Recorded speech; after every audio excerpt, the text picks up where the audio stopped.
नमस्कार। महिला दिवस के अवसर पे भारत की समस्त महिलाओं एवं स्त्रियों को मेरा अभिनंदन। मैं उन सभी को नमन करती हूँ जिन्होंने भारत के समृद्धि में, भारत के विकास के लिए अपना महत्वपूर्ण योगदान दिया है।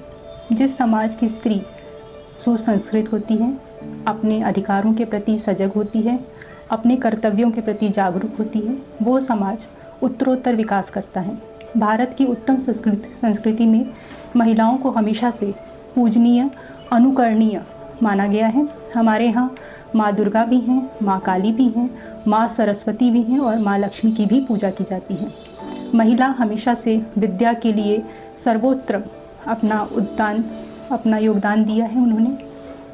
आज कालखंड के कारण, कुछ कुप्रथाओं के कारण महिलाओं में उपेक्षा हुई है, उनके अधिकारों की हनन हुआ है। इसलिए आज हमें यह महिला दिवस मनाने की आवश्यकता पड़ गई है।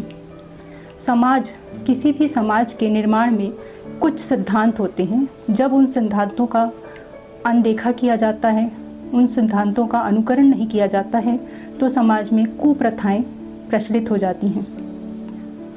आज हम इस कुप्रथा को भी हटाना चाहते हैं। भारतीय समाज में क्षय, तपेदिक, ट्यूबरकुलोसिस जैसे रोग के बारे में भी कई कुप्रथाएं प्रचलित हैं। उनमें से एक कुप्रथा है कि यदि रोगी इस रोग से ग्रस्त हो तो उसको समाज से अलग थलग कर दिया जाए, उसको समाज में उस सम्मान से साथ न जीने दिया जाए जिसका वो अधिकारी है। ख़ास तौर से अगर महिलाओं में क्षय, तपेदिक या ट्यूबरकुलोसिस जैसा रोग होता है तो उनके साथ भेदभाव ज़्यादा होता है।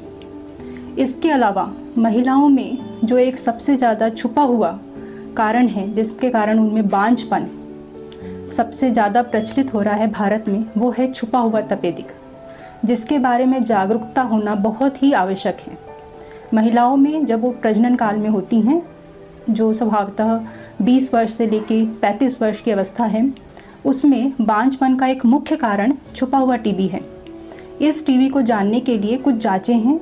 भारत सरकार की तरफ से ministry of Ayush, government of India की तरफ से एक परियोजना चलाई जा रही है, जिसके अंतर्गत इस छुपे हुए टीबी के लिए निःशुल्क जांचें एवं निःशुल्क औषधियाँ उपलब्ध कराई जा रही हैं।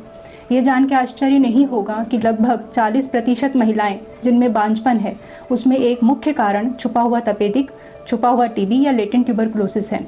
इसकी जब जांच होना और इसका समय पे उपचार होना बहुत ज़रूरी है, क्योंकि इससे संतति उत्पत्ति में, गर्भ स्थापन में बहुत ज़्यादा योगदान होता है।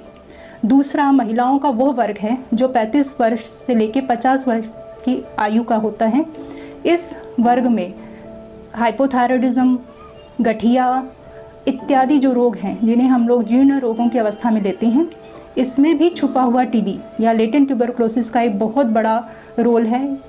उसको निवारण करना बहुत आवश्यक है। तो आप सभी से मेरा निवेदन है कि अगर आप किसी भी प्रकार से माहवारी की समस्या से जूझ रहे हैं, जिसमें कि आपको माहवारी के समय कष्ट होना, माहवारी का उचित समय पे न आना, अनियमित आना, या किसी भी प्रकार से बांझपन की समस्या होना, या फिर महिलाओं में जो पोस्ट मेनोपॉजल सिंड्रोम्स हैं या गठियाबाई की समस्या है, तो एक बार आप ज़रूर छुपे हुए टीबी के लिए अपनी जांच करा लें। अगर आपको सर्दी जुकाम बार बार होता है, आपका वज़न कम हो रहा है, खाने में दिक्कत हो रही है, या पेट पाचन संबंधित कोई भी आपको कष्ट है, या फिर आपको लगातार थकान महसूस हो रही है, आपको किसी भी काम करने में खुशी नहीं महसूस हो रही, उत्साह नहीं हो रहा है, आपको बार बार अस्पताल जाना पड़ रहा है, यदि इन कारणों में से कुछ भी एक लक्षण आपके में दिख रहे हैं, तो आप छुपे हुए टीबी के लिए एक बार जांच करा सकते हैं। इससे आपके स्वास्थ्य को निरोगी अवस्था में रखने में बहुत महत्वपूर्ण योगदान होगा। इसी के साथ हम आप सबसे निवेदन करेंगे और ये आशा करते हैं कि हमारे भारत समाज की सभी महिलाएं सुखायु हों, दीर्घायु हों और हितायु हों। धन्यवाद।